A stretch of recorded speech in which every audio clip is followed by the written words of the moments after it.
In this video, I'll show how to buy shares of Admicom Oyj listed on CBOE EU under the ticker ADMCM.HE. Admicom develops software for construction and real estate professionals. This is an educational overview, not investment advice.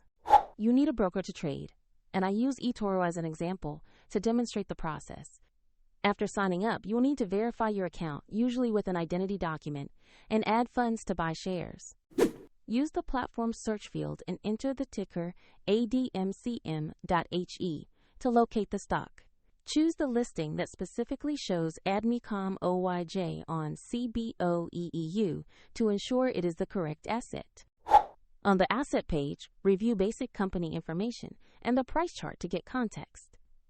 Double-check the name Admicom Oyj and the CBOE EU listing to confirm you have the right share. Tap Invest or Buy, enter the amount you want to invest, then carefully review the order details before confirming.